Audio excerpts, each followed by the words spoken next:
Assalamu alaikum warahmatullahi wabarakatuh. Mpenzi mtazamaji, natumai mzima buheri wa afya. Jina langu ni Haifa Muhammad na karibu katika kipindi kipendacho Upeo wa Asubuhi ndani ya kitengo Jukwaa la Wanawake. Alhamdulillah, naamini utakuwa mzima na Allah amekupa uhai, kwani sio wote ambao wanapata nafasi ya kuweza kuwa hai. Swali linakuja hivi, sasa hivi watoto wamefunga shule. Sasa ni lipi ambalo labda wazazi nyumbani wataweza kufanya ama kuhakikisha kwamba wale watoto wanakuwa intact ima katika masomo ama how they behave kule majumbani mwao? Na leo ndani ya studio zetu tupo naye dada yetu ambaye si mwingine, na mimi nimempeza na huenda ulimuona katika kipindi ama tuseme katika segment nyingine ya Upeo wa Asubuhi, na si mwingine bali ni Intifadha Bashir. Alhamdulillah, leo tumeweza kuwa naye na tutazidi kuwa naye akiweza kujuza mengi wewe kama mama nyumbani, na tunavyojua ni kwamba hii holiday itakuwa ni ndefu sana. Sasa uende labda kuna mama pale hajui afanye nini. Sasa hivi watoto ni wengi tunasikia kulalamika, watoto wanakula sana nyumbani. Sasa hivi vile ni nyakati za likizo, na inshallah tukirudi kwake tutaenda kufahamu mengi na mengi zaidi, ikiwa mada yetu ya leo ni kwamba productive way students can spend their holidays. Hawa watoto wataspend vipi holidays zao, na inshallah tutaweza kufahamu zaidi. Assalamu alaikum warahmatullahi wabarakatuh. Alaikum salam warahmatullah. It's a pleasure being back again. Alhamdulillah, it's been a while. But yeah, nimefurahi kujumuika na nyinyi tena. Alhamdulillah, ni furaha sana. Leo nimepita na uso mwingine wa mwalimu. Sana. Yeah. Na pia hata kabla tuendelee katika mada yetu, tungepata sasa utujuze wewe na uso wa mwalimu. Nini hasa unafanya? Ama nini kilikupa drive wewe kusema kwamba mimi sasa nimechukua hii turn, acha niwe upande huu? Bismillahirrahmanirrahim. So, mimi ni mwalimu kwanza, nafundisha early childhood education and mwalimu wa chekechea. And currently I run home care business and also a kindergarten. Alhamdulillah, Markaz Misbahul Huda. Ipo Syokimau, so ni shule na pia ni it's more of nyumbani. So hii ni option ambayo tuliona ni inahitajika katika jamii, ambayo unakuta kuna wazazi ambao hawataki kupeleka watoto wao katika boarding schools. And tukasema we are not going to create a boarding school structure but rather a home. So nina watoto ambao wazazi wao wamewaleta waishi na sisi wakisoma. Kwa hao ni watoto wakubwa na wa grade 2, grade 3, grade 7. So wanakaa na sisi na wana attend shule around Syokimau. Mashallah. And then they go home over the holidays, all right?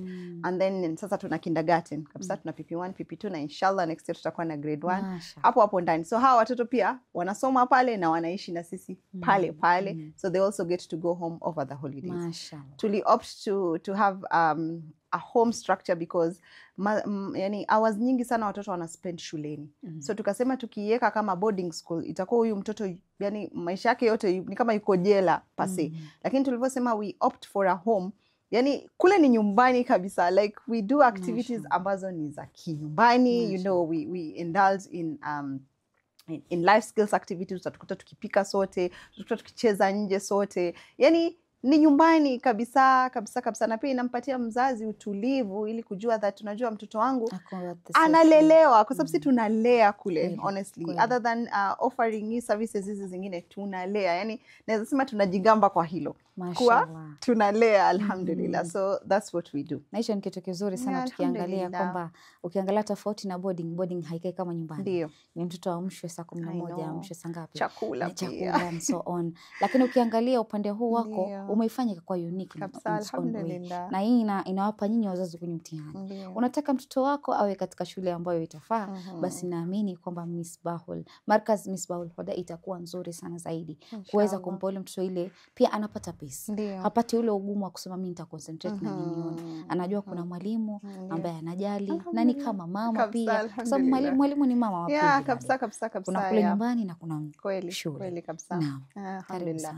So leo topic yetu tunaongelea generally, tunaweza kuiangalia katika scope ya holidays. Watoto wamefunga shule, these are long holidays, they'll be away for I don't know 10 weeks or 14 weeks or 2 months to be specific. It's quite a long time. So kuna wazazi ambao wamefurahia kwa watoto wamefunga, na kuna wale ambao wamefurahi lakini they are stressed. Kuna watoto pia ambao wamefurahi kwa wanaenda nyumbani. Kuna wale pia bado they are a bit stressed, they are confused, why are we going home for such a long time. So katika hichi kipindi kuna mambo mengi ambayo yanajitokeza. be it ambayo yatakuwa stressful kwa mzazi, yatakuwa stressful kwa huyu mtoto, na pia kuensure that ile time ambayo mtoto hayupo shuleni, there is something productive they are doing. So kwanza kabla kabisa tuja dive into what to do with these children over the holidays, tujiulize kwa nini holidays ni muhimu. Or is it just a waste of time? Sababu kuna wazazi nilikutana nao mtu akisema kwanza hiyo third term wamesoma very few weeks and then wanaenda nyumbani hiyo no, why are the schools wasting time? You know, hii time wangeitumia katika kusoma na nini. Tukumbukeni kuwa sisi kama binadamu we are like a machine. Ndio. Alright, we have a system and with this system kuna time inahitaji service. Ndio. Na hii holiday ina offer services to your children and to their teachers as well. Alright, so it offers relaxation, it rest from this routine ya kijeshi. Sababu ni kuamka asubuhi kupiga mswaki kwenda shule, mtoto ana spend the whole day shuleni, atoke shule aje ale afanye homework alale, repeat. Same to the teachers as well. So each time 2 months hizi people were unwind, they connect with life. Unakuta umempeza rafiki yako for very long. Kama wewe kama mwalimu, watoto pia kuna hawapati time ya kubond na wenzao. They don't bond with their relatives, especially wale wako boarding schools. They don't get to see their peers. You know, so it offers a very good time to relax. Another thing ni family bonding. Haifa with the kind of lifestyles we have right now, kila mtu yuko mbioni. Hata mnaweza kuwa mnaishi ndani ya nyumba moja, but you don't even get to spend quality time with each other. Inakuwa ni kama mko na routine tu. Mzazi anajua nikitoka kazini nije nipike, watoto wale, waoge, walale. They don't sit as a family to talk, to even go out, because there's no time.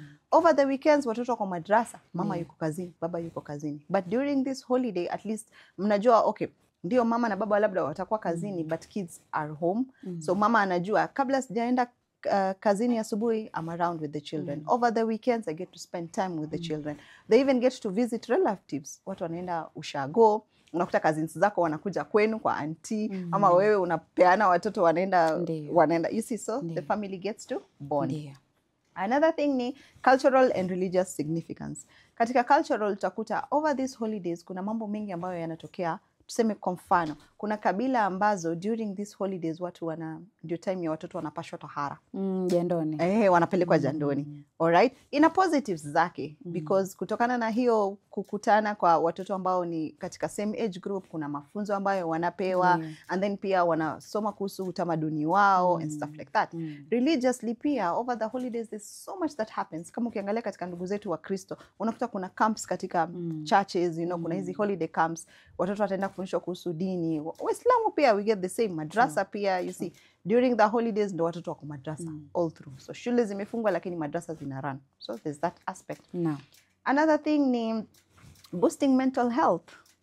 Alright, tumesema ile break is very, very important. Yeah, na unakuta especially those kids who stay away from the parents. These kids are going through so much. They have not seen you. They've been surviving there in the wilderness. You know, so when they come home, they get an opportunity to relax. Kuna mwingine alikuwa anasema akifika nyumbani zile siku za kwanza ana struggle sana because amezoea kuamka na kengele. Ding ding ding ding ding ding. Ding, ding, ding, ding, ding, ding, you know. So at least anakuja at a place whereby they're not constantly hearing that bell kama wanyama, like it's time to go here. You see, so mtoto anapata nafasi ya kureconnect na yeye mwenyewe kama binadamu, to also relax the mind, you know, and just change the routine altogether, and in turn it boosts the mental health for this child, right? Na maybe ya mwisho kabisa ni creativity and fun. Pale tunarudi pale. Over the holidays, the kids get indulged. Unakuta kwanza boy child. Okay, sitaongelea sana mtoto wa kike kwa sababu sisi tutakuwa getikali siku zote tangu tukiwa watoto. But Haifa utaamka asubuhi 6 am, unatoka ukienda kazi, unakuta na vitoto vijana. It's not healthy, but hivi vitoto havikai ndani. It's like sasa leo wamepatiwa ruhusa yako.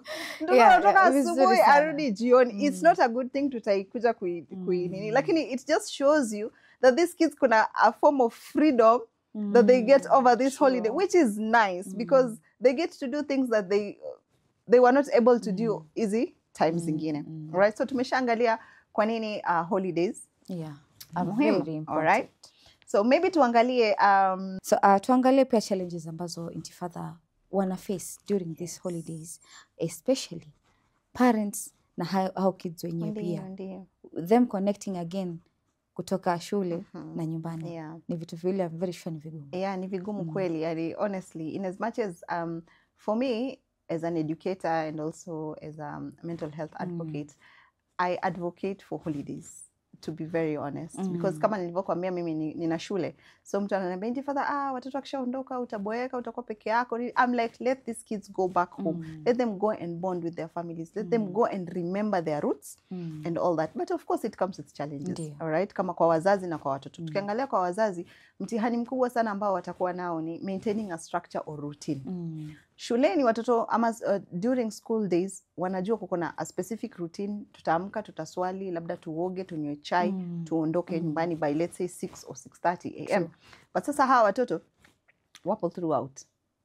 Wewe kama mzazi inabidi neza kumwambia, yani, you have to have a routine in check for these children, just like the way they have it in school. Mjue kama familia tunaamka saa ngapi, ama watu wakishaamka kuswali watu warudi kulala. Kuna wengine wanasema hapana ni mapema sana, go back to sleep. Alright, but kitu ambacho mzazi ana struggle nacho sana ni hajui after this then we do what, because utakuta kuna yule anaamka saa 4, mwingine ataamka saa 6, mwingine anakula lunch, mwingine atakula breakfast, you know. So the biggest challenge hapa itakuwa ni ku maintain a routine. Alright, of which nini yake solution yake ni create a routine with these children. Na usione kuwa ni ngumu. Unakuta mzazi anatumia phrases kama mtoto akiwa nyumbani hanisikii, lakini wakiwa shuleni wanasikia. Kitu ambacho kinawasaidia walimu ni routine, ile timetable. Najua 1 hour tunafanya hivi, another hour hivyo. Na ukikuta katika even a home structure, if you create a routine for your children, it makes life very easy. True. All right? Another challenge ni keeping kids engaged. Again, sawa watoto wako hapo tu, wanafanya nini? Je, itakuwa ni kulala tu siku nzima, watch TV tu, watashinda kwenye simu tu, au ni kuzurura tu? Pia huu ni mtihani mkubwa sana kwa sababu mzazi maskini labda hayupo. You know? Sasa hawa watoto utakuta siku nzima hawajashinda ndani ya nyumba. Au siku nzima wako tu Netflix, ama wako kwenye TikTok, ama kwenye so these are hizi ni changamoto ambazo zinawakuta wazazi. Alright? Another one ni balancing screen time. TV, sababu utakuta hata sisi watu wazima pia we are struggling with that. You say that I'm watching TV or TikTok. I'm on TikTok or I'm on Facebook or I'm doing what and what and what. But now unakuta ina madhara sana kwa watoto, especially tutaweza kusema tuitete tusema we are in a digital era in that we cannot like keep phones away from our children because you know life generation is these are how things are. But again we need to limit. All right, mtoto ajue sawa tutaangalia TV maybe between 9 and 11. After that tokeni nje mkacheze. Like make it a habit. Like ikifika, na pia kama una relationship nzuri sana na neighbors wako, you can create playtime for kids. Wanajua kama hapo kwetu ninapokaa mimi, ikifika saa 10 unakuta watu wanacheza ball. Yani ni automatic kila siku ya Mungu. They are outside playing nini. Wasichana utakuta wakiruka kamba ama, but unaona wamesha creatiwa hiyo routine. Kwa hiyo anajua I think pia when you were young ilikuwa different from now. Mitandao imekuja so on. Sisi like ladies ambao unajua sisi ni wasichana, wanaume ilikuwa ni mpira, yani watu toka zamani. And then wanawake sisi tunachukua vikebe tunaanza kupika. Hivyo. Yes, that's the thing. That's yani utakuta siku hizi mpaka kuna wale wazazi wameamua acha nimwambie mtoto wangu mtoto kuchezea nyumbani ndio kupikia. So ili anajibu sio screen time, sababu at long run huyu amestrain kwa vitabu, bado atastrain kwa TV. Itakuwa si nzuri pia katika afya yake. And many kids wana struggle sana, especially hii side ya kwamba ni screening. Na unajua mtoto amerauka saa 11 ako kwa TV. Exactly. Kuja ubadilishe uone. But unajua haya yote yanatokea kwetu sisi kama wazazi. Kwa sababu naweza kukwambia screen time is the easiest way for a parent to engage the child. Because TV si iko, kuna wifi. Washeni TV watanyamaza. It's easier for the parent. But ukiangalia sasa ina result into what? Alright? Sababu unakuta sasa kama sisi wazazi maybe sometimes we feel very overwhelmed, you know. We don't want to also engage so much with these children, so unatafuta shortcut. And the easiest way ambayo mtoto hatopinga ni TV. Umpatie tu mtoto remote. But unaona hizi activities zingine zinahitaji engagement yako. So wewe kama mzazi pia ukumbuke that una jukumu la kulea, na kulea tu tusiachie TV, tusiachie watu wengine. You know, this is your chance during these holidays to be present. You know, be present, be there, do things with your children, like yani physically be there for them. And kabla uendelee, I had a question. Okay.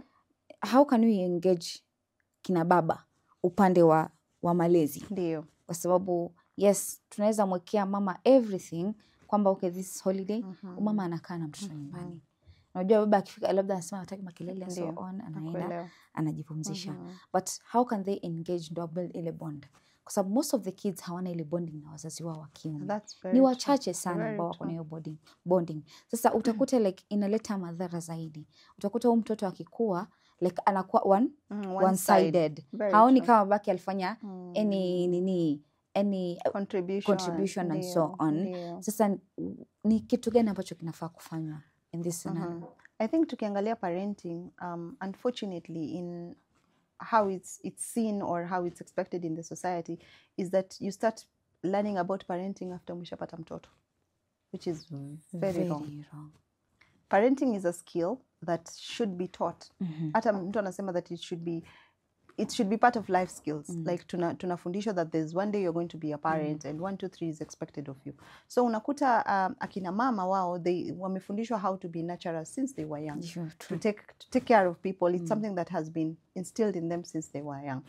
For our brothers, well, they've been taught how to be providers. And when provisions, hapa tunaongelea maybe financially, you know, yeye anajulikana baba yeye ni wa kwenda kazini tu. Na akirudi baba lazima apumzike kwa sababu ameshinda siku zote ofisini. So you see kunakuwa na changamoto tangu pale mwanzoni wa parenting. Now, how do we engage the fathers? Once ni awareness. Tutaanzia tu hapo because they need to learn that while being present or being there for their families is not only financially. They are needed. Emotionally. You know, and utakuta siku ile baba ana engage, labda tulikuwa nje tukicheza and then dad amekuja na yani you will never forget that. It is something that the children look forward to, and pia it's good for this dad, like loosen up man, you know, jikumbushe utotoni wako ulikuwa vipi. So awareness number 1. 2, pia wanafaa wajue that the parenting role, especially yani being there physically, it's teamwork between the mom and the dad. By the end of the day, mtoto ni wenu nyinyi wawili. Na pia tukisema okay sawa labda baba yeye anaenda kazini, yeye hakuna mtu anamsaidia when it comes to finances na nini. Pia kina mama pia inabidi tukumbuke that we also have to make life easier for these fathers for them to be able to also multitask, to be able to balance the two. Isiwe sasa pia wewe kama mama umeachiwa kila kitu katika ulezi, baba naye ameachiwa kila kitu katika finances. Utafutaji. You know, let's try and strike a balance. Tujue that hawa watoto tumewaleta ni wetu sisi and we see how we're going to engage them. I think for the fathers is more of talking to them, encouraging them, showing them the good that inaleta when they are, you know, they are present, you know. And alhamdulillah nowadays getting such information is very easy. You can just enter to Google as a dad out there. Google how to be more involved in parenting your children over these holidays. And you'll see like it comes up with, especially with dads, I think, vitu vidogo. Yani, vitu vidogo haifa. If you have a car, eka mtoto wako kwa gari, go for a road trip with your child. That is enough bonding. Yani hata kama hautaenda mbali. Yes. Lakini ukifika tu mahali, ile take a walk. Take a walk with your son. Unafundisha tu baiskeli. Baiskeli. Yani vitu vidogo. Yani that child atashinda the thing about children is kids appreciate the smallest of things. Very. And those are the memories you're creating with your children because kids are growing super fast. Yani, audhu billah, it's crazy how kids are growing super fast. And the thing with kids, wako na kitu kimoja ya kwamba okay, my dad amenifanyia hivi. So the moment I meet na other kids, anapenda ile like anajishow, babangu ndo ameniletea. Jana nilitoka na babangu. Yes, there's that. So they feel that pride and they're very proud concerning that. So I think for the dads, mostly itakuwa tu ni make yourselves aware of, you know, how to parent your children, especially being there physically. Iko na uzito wake, iko na utamu wake, and your kids will really appreciate Mashallah. Shukran sana Intifadha. Acha tuchukue mapumziko, tukirudi tutaweza kuendelea na awamu ya pili. Inshallah khair. Kurudi kwako mpenzi mtazamaji, natumai katika awamu ya kwanza tukiwa na Intifadha Bashir akizidi kuelezea mengi kuhusiana na yanayojiri vipi hao watoto wataweza kukaa katika likizo hii kwa wema na pia kuweza kuwasaidia jinsi mojawapo au nyingine, kwa sababu mtoto ni mtoto na ndio ya kwamba shuleni huenda amepata mambo mengi, huenda kuna stress na watoto shule wanabuliwa, lakini maskini akifika nyumbani mzazi haizi notice kama mtoto wake anapata bullying. Hivyo basi katika hii holiday ni jukumu lako sana ewe mzazi wa kike wa kiume kubond na yule mtoto wako. Inshallah mpenzi mtazamaji, acha tuchukue mapumziko, tutakaporudi tutaendelea zaidi.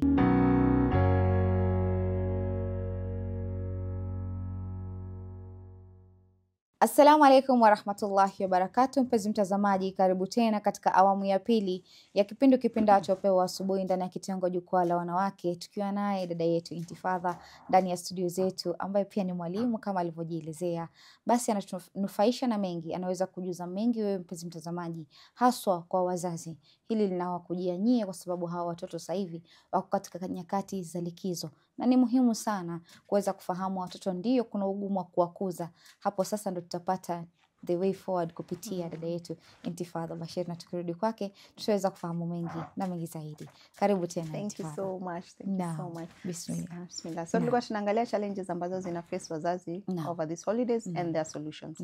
So another thing ni peer pressure. Mtoto amekuja kutoka holiday, anatangamana na wenzake. Of course maybe mtoto alikuwa anasomea ushago ama alikuwa boarding school and then amekuja tao, things have changed. True. So amekuja amekutana na mabesti zake ambao ni mababi and you know like sasa kunakuwa na ile peer pressure. Unakuta demands from your child zitakuwa more because your child wants to fit in. Alright, anataka kuvaa a certain way, anataka nywele zake a certain way. So kutakuwa na mgongano between mzazi na mtoto. Kuna mtu alikuwa anasema Intifadha, sisi tulikuwa tunaenda, nimesomea boarding school. When I come back home over the holidays, I used to clash with my mom a lot because mamangu anakaa hapo akisema, wewe tabia yako imekuwa mbaya sana siku hizi. Anasahau that I was away from her for a very long time. Of course nimebadilika.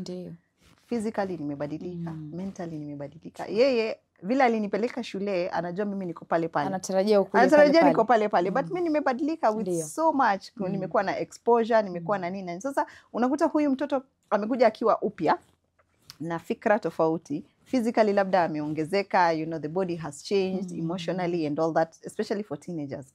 Mama naye anakutana na mtoto mpya. Wewe ukitoka hapa huku ala kiburi hivyo, labda ni emotions, you know. Wewe nini mbona hizo nguo zako hutaki kuzivaa? Labda huyo mtoto zinambana sasa hivi ama anakuwa very self aware, they cannot put them on anymore.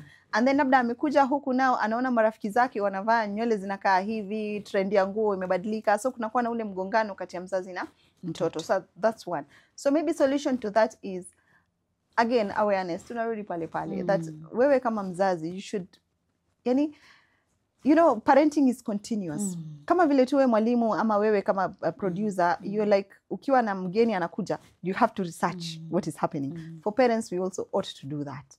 Like, unaanza kuangalia, okay, my child right now, he's 7, or he's 8, or he's 10, or I'm turning into a teenager. What should I expect? Usifikiria ati hiyo ni knowledge ambayo inakupata tu automatically just because you are a parent. No. Nimeona kuna causes kabisa za parenting, like people go and they're taught how to be mothers. You know, just the fact that you've given birth to this child does not make you a good parent, you right? So peer pressure na huo mgongano kati ya mzazi because of na mtoto kwa sababu ya the bodily changes or the emotional changes, isn't it amongst the things that are challenging the parents. Another thing ni financial strain. Holidays are expensive, Haifa. They are. Because you see, again, with school during siku za shule, unajua lunch haiko hapo. Maybe umelipia shuleni. Alafu, over the holidays, kids eat a lot. Yani anapita hivi anakula. Alafungua fridge, anakula. Yani, you know, because one, they are relaxed. They don't have anything to do. So the only way ni chak. They eat. Kuna siku nimekutana na mzazi kwa njia.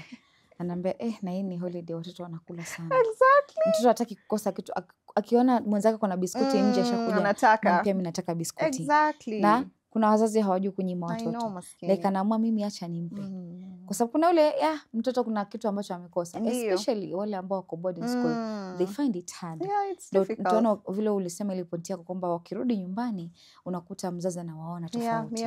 Anawaona tofauti kwa sababu hajakaa na. Huyo mtoto amekaa kule ana attain growth. And then kuna teenagers. Handling teenagers is very hard. Inataka kuwe na IQ ya kwamba you have to think twice ama uwaze ahead of this person kwa sababu ni werevu sana. They'll just give you excuse hapa na hapa na hapa. Na alafu that age wanakula sana. You know, because of they need a lot of energy to think. Vile analea mjukuu wake. Ako siku hizo huyu Abduli wala sana. Naambia mani huko kukua. Maskini anakuwa, lakini ikifika mahali anakuja na nini. Kwa sababu ni vile anakuwa na age yake. Kadri adolescence inashika kasi, ndo kadri wana changes zake zina happen kwa mwili. Unaona mtu anakula kama wanakwambia mtu wa mjengo. Alafu tena over the holidays pia, other than the eating bit, bills za nyumba of course zitaenda juu. Maji wanatumia sana, wata flash show kama sijui mara ngapi, wataoga sijui mara ngapi. Umeme watatumia sana because they're always either cooking ama they're on their screens. Everything just doubles up. And then pia over the holidays outings zinakuwa nyingi. Trips sijui to where. Haya kuna ku order in, watu wanakula, you know, chakula kinaletwa, so everything goes up. Hii nayo siwezi kusema ati mzazi ujipange sana because itabidi tujipange to some extent, but it is what it is. Yeah, it happens. Kingine ni sibling conflicts. Hey, hapa sasa ndo penyewe. Hapo sio ukitaka kumumisha mama kichwa kwa nyumba ni hiyo. Umeamka asubuhi, vyombo inataka kuoshwa. Fulani wewe ndo unaosha. Ndio zamu yako. Sema mimi ni zamu yako. Wewe ni zamu yako kupika, wewe ni ya kufuta nyumba. Mzazi pale sasa utasikia basi mniache nifanye tu mwenyewe. Sasa hii kazi ambao ni kitu cha kawaida kwa sababu kwanza labda hatujazoea sote kwa nyumbani at the same time. And then sasa ages pia unakuta kuna mkubwa, kuna mdogo, kuna ule mdogo kabisa. Haya, now when it comes to chores ndani ya nyumba kuna ule ambaye anaonewa zaidi, kuna mwingine hataki kufanya kabisa. So unakuta kuna kuwa na huo mgongano, which is also healthy because in the sibling rivalry pia bonding inakuwepo. Unaona inajenga mahaba na nini. Kwa sababu unakuta ndio watu watakosana lakini bado tu wanapendana. So ni kitu cha kawaida. Ni kinakera tu. Alright, something like that. Another thing ni boredom. Utasikia mimi nimeboeka. Hii kuboeka, people should know that being bored is okay, Haifa. No. It is very okay for you to be bored and sit in that boredness. But because sisi we feel that kukaa tu it's a waste of time, that's why we engage our minds. Hata sisi watu wazima. Ati leo nimeshinda nimekaa tu. Kukaa tu is healthy for you. Why? Because mentally you're giving your brain a rest. Physically as well. Yani unakuta mtu akisema Sunday ni siku ya kulala anachoka. Because yani nitashinda nimekaa tu ndani ya nyumba. Alafu sasa stima zipotee ndo kabisa. Ndo kabisa. Wewe kwisha. You know, but when you look at it in the katika lens ya mental health, it is very healthy for you to sit in your boredom. And even we should teach our own children that it is okay for you not to have anything to do. Just sit. It is very okay. But sasa ikiwa sisi wenyewe we are running away from being bored, what do we expect will happen to our children? And the better part ni kwamba saa zingine mtoto anajua wakati anataka kurest. Utakuta tu amekaa tu yeye mwenyewe. Alafu sasa kuna mzazi hataki kukuona umekaa. Sasa kuna mzazi tu pale ndo shakaa hivyo, ndo shamaliza. Akutafutia sababu mpaka ufanye kazi. Huyu mtoto amekuja nyumbani anataka tu ile rest yake. Amekuwa kwa class the whole day kuanzia asubuhi mpaka saa 12. Mwingine ako boarding anaamka saa 10 usiku kuna prep. Sasa kuna mzazi mwingine huwa anaona anakuwa na hikma, anamwacha alale mpaka time ya fajr na anamwamsha. Kwa sababu gani? Anajua huyu pia pale amechoka ili akili anataka nini kupumzika, ambao ni kitu wazazi wanafaa kuelewa. Ndio kama vile umesema ya kwamba mtu asingoje azae mpaka kufundishwa parenting. Yeye mwenyewe pia ajifunze, kwa sababu kuna mtu akona mandugu, wewe ndio uko na watoto wa ndugu zako pia wako. How will you balance? Ama utaweza kuje kuwafunza, kuwaelekeza this is nini? Sababu my mom sometimes vile analea wajukuu zake ananiambia sasa hapa imekuwa kazi ni maji, kila mtu choo kila saa. Akitoka huyu wa kwanza na ni wawili wa kike. Haya, huyu akitoka mwingine anafuata. Ambapo sasa hapa yani ni kazi ni ujue kwa nini. Unajua the better part of Muslim society ni kwamba Sasa kama hizi holiday kitambo afunge kuna madrasa. Unajua ikifika Monday, Saturday, Sunday ni madrasa ya half day ama wengine wana madrasa 10. Sasa ni madrasa mpaka siku wafunge. Sasa mtoto anasema kwamba mtoto ile akili kurelax ama tu kucheza kuenda kuonana na wenzake inaonyesha it's a normal kid. Yes. Kuna mwingine labda huenda amekaa haendi kucheza, maybe mentally ako drained and so on. Na wengine si rahisi sana kujua kama mtoto anaumia kindani. That's very true. Na pia allow your child just to be a child.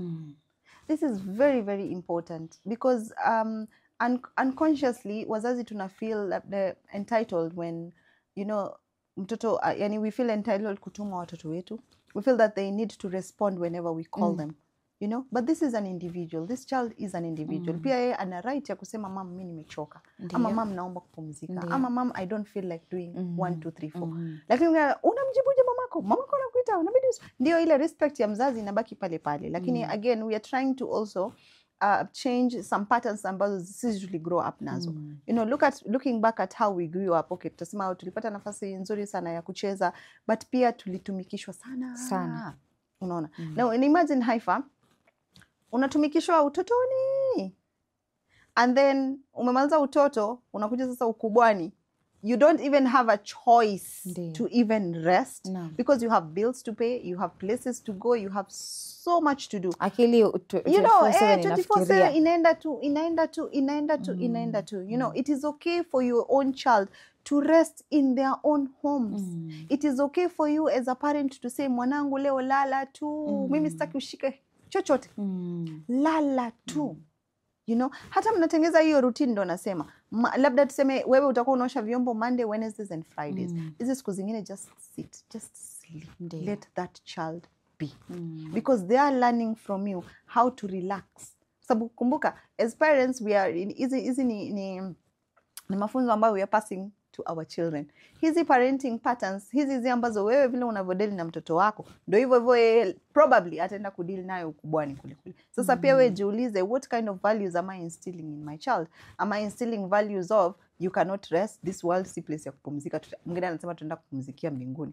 When are we supposed to enjoy life on earth? Just when? All right? Na kuna mtu akasema kwamba hata huko mbinguni ndugu yangu. Hata tuna guarantee kwanza. Una guarantee kwamba unaenda peponi ile sehemu. Exactly. Sasa huko hakuna rest, yani kama unajenga dunia yako na bado unajenga akhera yako. Sasa kwa sababu kule unaenda sasa uko busy tu. Sasa mimi dunia nakimbilia, huko pia nafanya kimbilia. Kwa maana mtu akisema una create balance. You have to exactly. Na maybe another point is wazazi during these holidays challenges kubwa ambao wanapata nini transitioning schools. Sababu utakuta ndio mtoto wako labda alikuwa shule hii mwaka huu. Inabidi sasa wewe kama mzazi labda amekuja amekwambia mama I'm suffering from I'm being bullied in school. Ama mama mtoto anakuambia sitaki kwenda ile shule next time. Next year mama mimi sirudi kwenye ile shule.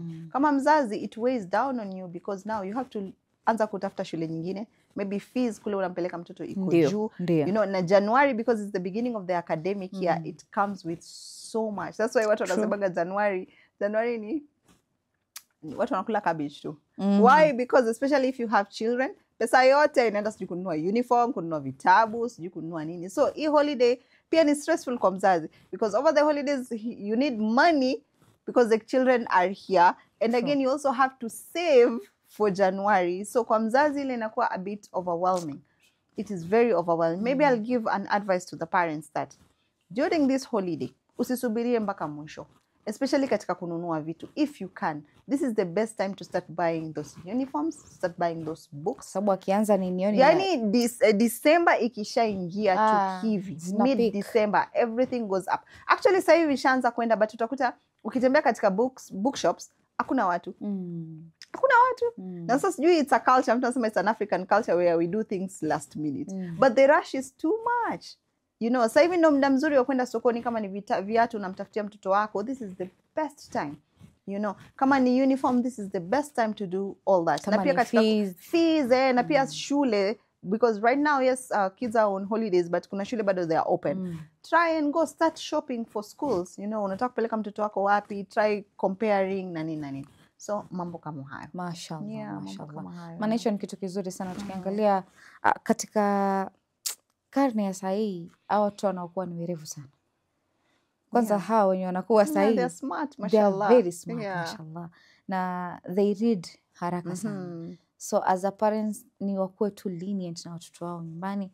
Usimkazie msomo yule mtoto, ujue mtoto ni nani. At least umpe ile time yake. Yeah, na communicate. Please parents, talk to your kids. Gone are the days whereby we used to use corporal punishment when it comes to children. Sisi tulipigwa sana tu. You know, ama mtu mzazi alikuwa anakupiga jicho hivi ushajua mama amesema nini. Anavyoangalia hivi.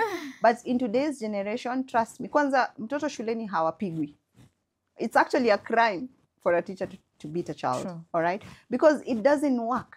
These kids are kids who right now you can actually rationalize with them. Sit them down, tell them what you feel. Let them tell you how they also feel or how you're making them feel. True. Kumbuka, by the end of the day, with all this parenting that we are doing, hatutaki tu kukuza watoto siku ziende. We also want to, you know, to nurture this beautiful bond that Allah subhanahu wa ta'ala has given you. True. This is a huge responsibility as a parent that Mungu amekupatia. It's not a joke. Tutakuwa masulin kesho kwa Mungu. Na hata kuuliza mimi nilikupatia mtoto ukafanyaje? You know, yeah, it's okay. We understand that you're surviving through it all, but again, but again, let's find a balance, you know, and maybe one last thing I would tell the parents is, in as much as we are fostering, communicating with your children, you should know that wewe kwa mtoto wako, wewe si rafiki. Nafasi yako kama mzazi is to parent friendly. But usimchukulie mtoto wako kama ni rafiki yako. Because ukimchukulia kama ni rafiki yako, ile badi, bestie, there is so much that you're going to lose on. As a parent, there's a time that you need to be very firm, very strict, because parenting is not a joke. And some things have to be instilled. Discipline has to be instilled. But ikiwa new bestie, pia your child is losing out from having a compass. You know, so tusisahau nafasi yetu katika maisha ya watoto wetu. And remember, you are the first teacher to your child. Sisi wengine kama walimu, we are just secondary. True. But wewe ndio unabakia pale kama focal point. Shukran sana Intifadha kwa kuweza kuelezea mpenzi mtazamaji kuhusiana na ile swala la likizo, na inshallah naamini tutazidi kuwa nawe ili kufahamu masuala. Asante sana. Shukran. Kurudi kwako mpenzi mtazamaji, natumai katika awamu ya pili tukiwa na Intifadha umeweza kufahamu mengi ambayo ameweza kuyaangazia. Alhamdulillah, ameangazia masuala muhimu sana, hasa kwa wewe mzazi. Unapaswa umpe ule mtoto ile break. Hakikisha kwamba ule mtoto anapata ile break yenye anahitaji. Kumbuka kwamba shule ni tofauti na nyumbani. Wewe ndio unataka ndio kule nyumbani akufanyie kazi, but usimpe kazi ukaona kama nikija kazi mwenye amekuja nyumbani. Kwa sababu kuna tabia za wazazi wengine wanangoja mtoto atoke holiday ama atoke shule, akishatoka shule ndo ashakuwa nani mfanyikazi wa nyumba. Hilo halitaweza kufanya, ndio maana watoto wengine wao wanasema bora hata ningebakia kule. Unaona apati ile motivation ya kwamba mimi naenda kuwaona wazazi wangu. Na inshallah mpenzi mtazamaji, kufikia hapo sina mengi ya kusema isipokuwa ni kuambia masalamu.